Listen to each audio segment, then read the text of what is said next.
You ever notice how the moment you stop chasing someone, their energy toward you suddenly changes? That's not magic. That's human psychology. People value what they have to reach for, not what is constantly available. And Steve Harvey has said it in his own way over and over again. Respect yourself enough to not beg for attention that should be freely given. Because here's the truth most people don't want to hear. When you overgive, overtext, overexplain, and overstay in places where you're not fully valued, you don't increase love, you decrease your own presence in their minds. And that's where the shift begins. The first lesson is simple. Silence speaks louder than chasing ever will. When you stop trying to force attention, you create space. And in that space, people start to feel your absence. Not your words, not your explanations, your absence. It's not about playing games. It's about reclaiming your energy. Steve Harvey often talks about standards. Not expectations from others, but standards for yourself. What are you available for? What are you no longer tolerating? Because when your standards are clear, your behavior naturally changes. You stop reacting to every message like it's urgent. You stop bending your piece to fit someone else's inconsistency. And that's when things start to shift. The second lesson is emotional control. The strongest move you can make is not sending that extra message when you already said enough. Not double texting when you haven't gotten a reply. Not trying to fix confusion that someone else created. Emotional discipline creates mystery, and mystery creates curiosity. People start to wonder what changed in you. They start to feel the gap where your attention used to be. Now here's something deeper.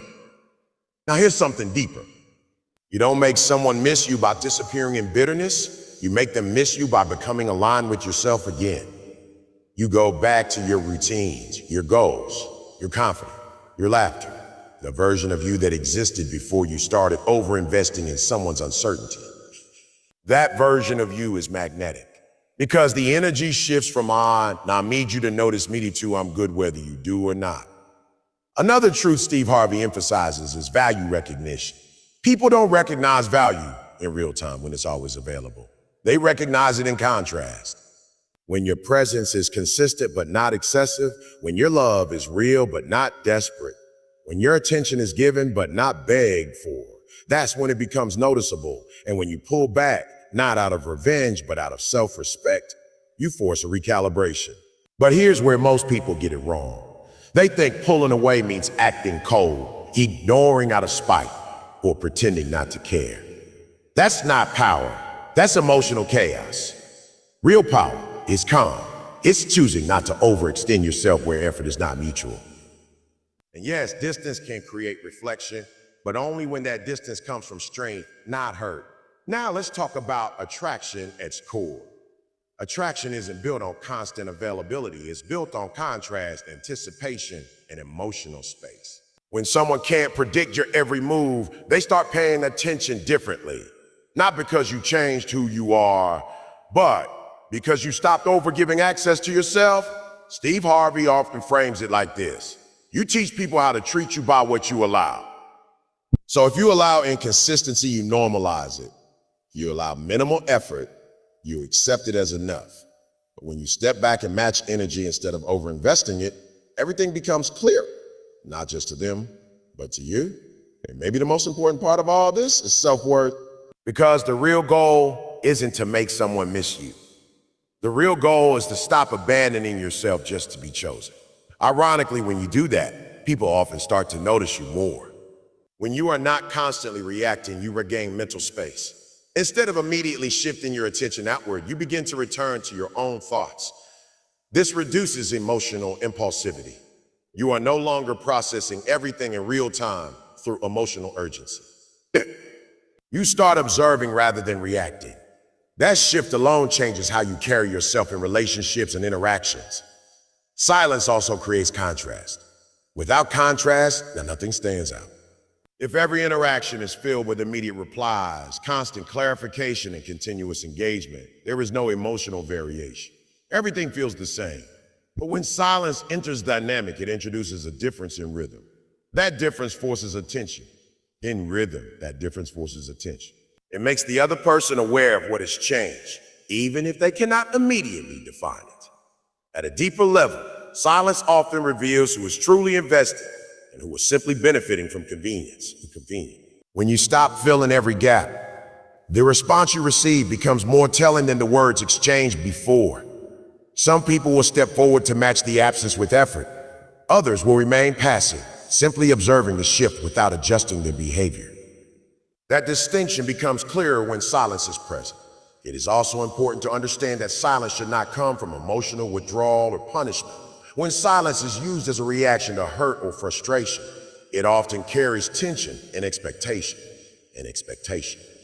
That kind of silence is heavy and emotionally charged. But when silence comes from calm detachment, it feels different. It is not designed to provoke a response. It is simply the result of not overextending energy where it is not required. In many cases, the real impact of silence is not what it does to others, but what it restores within you. It gives you the ability to separate emotional urgency from emotional importance. Not everything requires immediate attention. Not every silence from someone else to be filled by your response. Not every gap in communication needs to be corrected instantly. Learning this creates emotional balance. Over time, this shift changes your overall presence. You become less reactive and more intentional. You stop feeling the need to explain every pause, defend every moment of distance, or justify every period of quiet. Instead, your communication becomes more grounded. You speak when there is something meaningful to express, not just to avoid silence. And paradoxically, this makes your presence stronger. Because now, when you do engage, it is not diluted by constant overexposure. It carries weight again. It is noticed again. Silence does not erase your presence. It restores its clarity. The way people treat you is rarely random. It is usually a reflection of the boundaries you set, the behavior you accept, and the consistency of your self-respect. Standards are not just ideas you hold in your mind. They are communicated through your actions, your responses, your patience, and even your silence. When your standards are unclear or flexible, depending on emotions, others naturally adjust their behavior to match that flexibility. Over time, this can lead to situations where you feel undervalued, not because people intentionally decide to treat you poorly, but because your limits were never clearly defined. When you have strong internal standards, you begin to carry yourself differently. You don't over-explain your worth, and you don't constantly seek validation to confirm it. Instead, your behavior reflects a quiet understanding of what you will and will not tolerate. This clarity becomes visible in how you respond to inconsistency, disrespect, or emotional uncertainty. You don't necessarily react with anger or drama. You simply adjust your engagement. And that adjustment is what teaches others how to interact with you. People learn through patterns, not speeches. You can tell someone what you expect from them. But if your actions consistently contradict your words, your behavior will always be the louder message. For example, if you say you value consistency but continue to accept inconsistency without consequence, the message received is that inconsistency is acceptable. If you say you value respect but stay in situations where you are repeatedly disrespected, the message becomes diluted over time. Standards only become real when they are enforced through behavior. Having standards does not mean becoming rigid or emotionally unavailable. It means understanding your own emotional value enough to recognize when something is not aligned with it. It is about noticing patterns early and responding to them, instead of ignoring them, in the hope that they will change on their own. Many people fall into the habit of over-adjusting themselves in relationships or connections, lowering their expectations to avoid losing someone. In doing so, they slowly erase the very standards that protect their emotional well-being. When standards are strong, you stop negotiating with behavior that consistently drains you. You stop rationalizing actions that repeatedly make you feel uncertain or unimportant. Instead of asking, how can I make this work? You start asking, is this actually working for me? That shift changes everything. It moves you from emotional compromise to emotional clarity. There is also a powerful psychological effect that happens when you maintain firm standards. People naturally test boundaries, especially in the early stages of any connection. Not always consciously, but through small actions like delayed responses, inconsistent effort, or emotional unpredictability. When those behaviors are met without consequence, they often continue. But when they are met with calm distance or reduced engagement, the dynamic begins to shift. The other person becomes more aware of your limits because they can feel the change in access to you. Standards are not about controlling others. They are about regulating access to your energy. You decide how much of yourself is available to situations that do not meet your emotional requirements. This does not require confrontation in every instance. Sometimes it simply means stepping back, observing patterns, and choosing not to invest further where effort is not mutual. One of the most important aspects of maintaining standards is emotional consistency. If your standards change depending on your mood, loneliness, or temporary attachment, they lose their effectiveness. For example, a behavior that feels unacceptable one day but tolerated the next creates confusion not only for others but for yourself. Consistency in standards creates stability in your emotional life. It removes guesswork and reduces internal conflict about what you should or should not accept. Over time, strong standards naturally filter your experiences. You begin to attract or maintain connections that align with your level of respect and emotional awareness, while situations that require constant compromise or self-abandonment begin to fade. This is not because you are actively pushing people away, but because your behavior no longer supports imbalance. It is also important to understand that maintaining standards often requires patience with discomfort. There are moments when holding your ground feels inconvenient or emotionally challenging. You may feel the urge to adjust your boundaries just to restore temporary comfort or connection. But every time you override your standards for short-term relief, you weaken the long-term structure of your self-respect. True standards are not built in moments of ease. They are built in moments where you choose yourself even when it is difficult. When you decide that your peace is not negotiable, even if it costs you attention. When you recognize that being valued properly is more important than being temporarily included. These decisions accumulate over time and shape the way your life feels emotionally. Eventually, something interesting happens. You no longer need to explain your standards repeatedly because they become visible through your behavior. You do not chase alignment, you demonstrate it. And those who interact with you begin to understand, consciously or unconsciously, that access to you is connected to effort, consistency, and respect. In that space, your presence carries more clarity, not because you demand it, but because you embody it. Emotional control is often misunderstood as suppressing feelings or pretending not to care. But in reality, it is about managing how you respond to what you feel. Emotions are natural and automatic, but reactions are choices.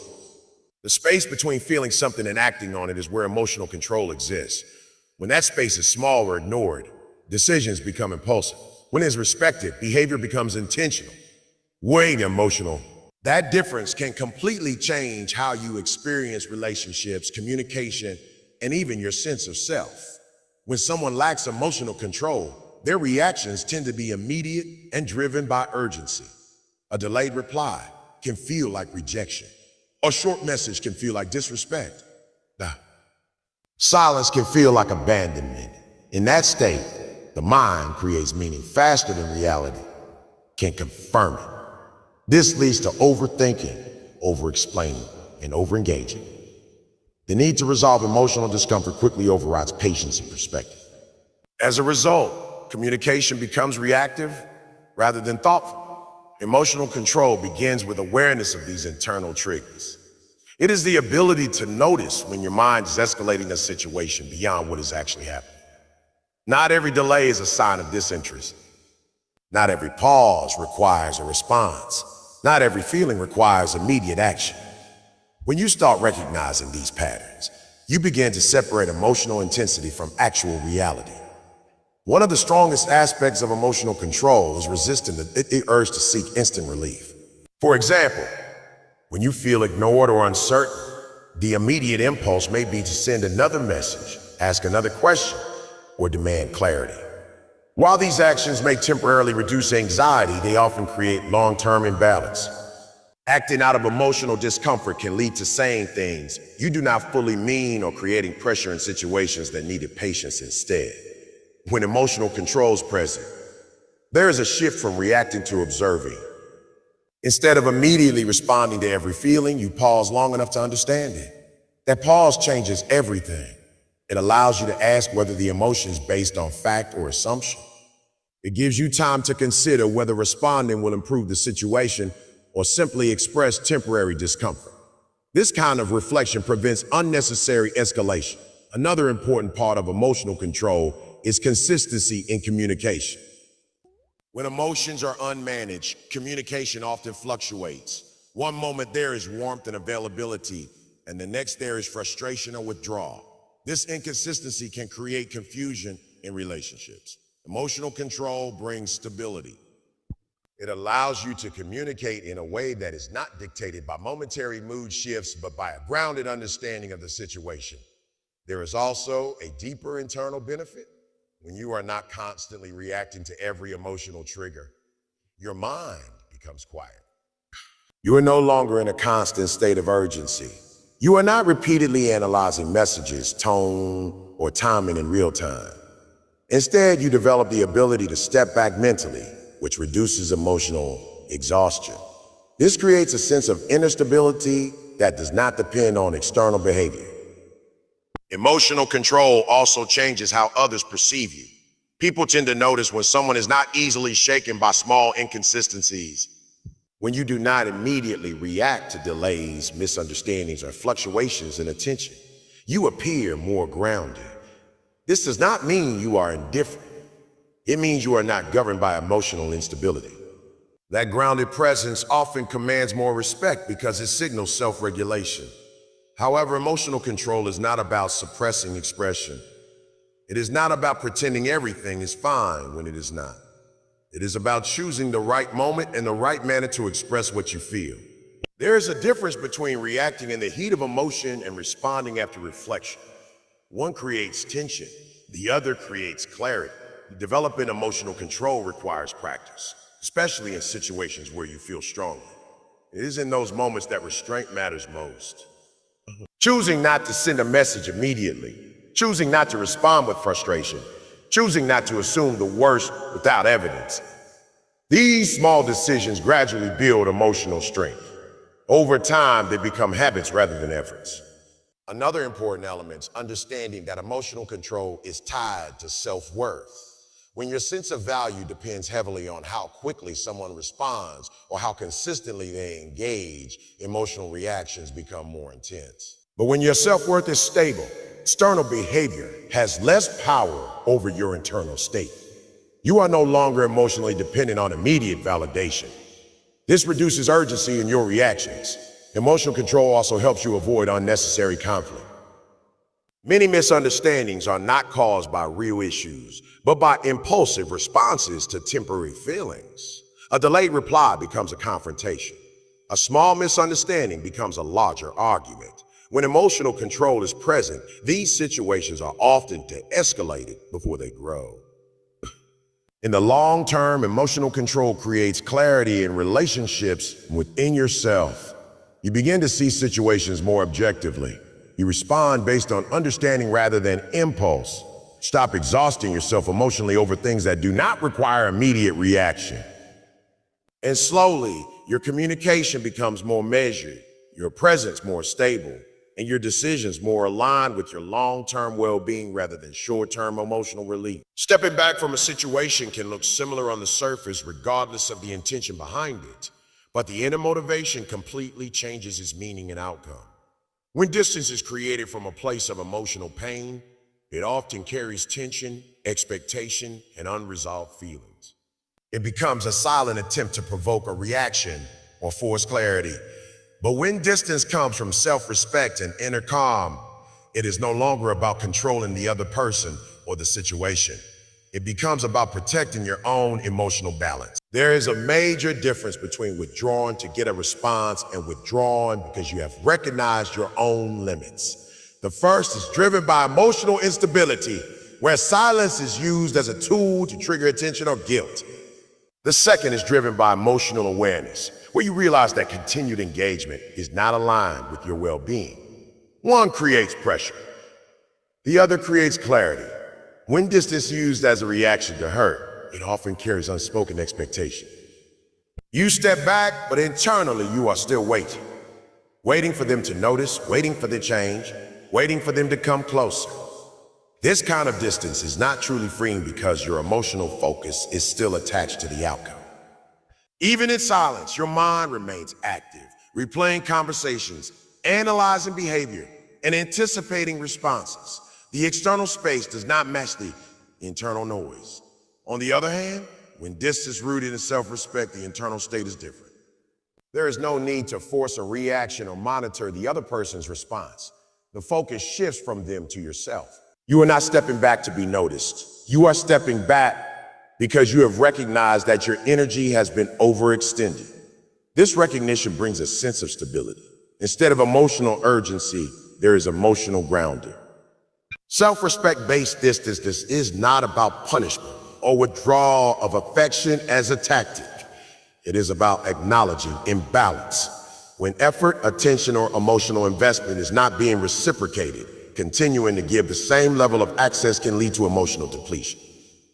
Stepping back becomes a way of restoring equilibrium, not creating conflict.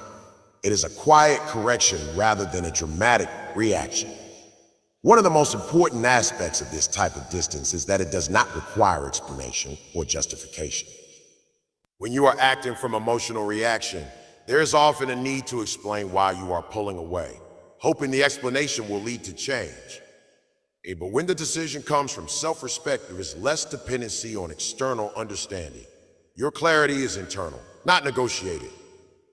This shift changes how you experience silence. Instead of silence feeling like waiting, it becomes space. Space to think clearly, to observe patterns without emotional distortion, and to reconnect with your own priorities. You are no longer filling every gap in communication or overanalyzing every absence of response. The silence is no longer something to fix. It becomes something to use for your own stability. Another important distinction is emotional independence. When distance is rooted in hurt, emotional state still depends heavily on how the other person behaves. A message can change your mood instantly. A lack of response can reopen emotional discomfort. But when distance comes from self-respect, your emotional state becomes less reactive to external behavior. You are not easily pulled back into emotional chaos because your decision is grounded. This does not mean stop caring. It means your care is no longer self-sacrificing. You can acknowledge someone's presence without abandoning your own boundaries. You can feel something without needing to immediately act on it. That balance is what makes the distance sustainable rather than temporary. Self-respect-based distance also reveals clarity over time. When you stop over-engaging, patterns become more visible. You see who reaches out with intention and who only responds when prompted. You notice where effort naturally exists and where it only appears when you initiate it. This clarity is often hidden in constant interaction because over-involvement can mask imbalance. There is also a strong internal transformation that happens during this kind of distance. Instead of focusing on what the other person is doing or not doing, your attention gradually returns to your own life, your routines, your goals, your emotional needs, and your personal growth regain importance. You start to feel less emotionally scattered and more centered. Importantly, stepping back from self-respect does not require emotional coldness. You do not need to become detached or indifferent. You can still feel, still care, still value the connection, but without abandoning your own emotional boundaries. The difference is that your feelings no longer override your self-worth. Over time, this approach changes your entire emotional framework. You stop over-investing in uncertainty. You stop trying to force consistency where it does not naturally exist.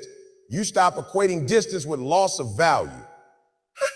Instead, you begin to see distance as a tool for clarity and protection. And in that clarity, your decisions become more intentional. You are no longer reacting to emotional discomfort. You are choosing based on self-awareness. That is what makes this kind of distance powerful, not because it changes others immediately, but because it realigns you with yourself first, ending paragraph. And in the end, everything comes back to you. Not the messages, not the silence, not the mixed signals, but how you choose to see and treat yourself through it all. When self-worth becomes your anchor, you stop negotiating your value in situations that constantly make you question it. You stop overgiving just to feel chosen, and you stop staying where you have to shrink yourself to be accepted. What remains is clarity, calmness, and a quiet strength that doesn't need approval to exist. And from that place, you don't just relate differently to others, you relate differently to yours.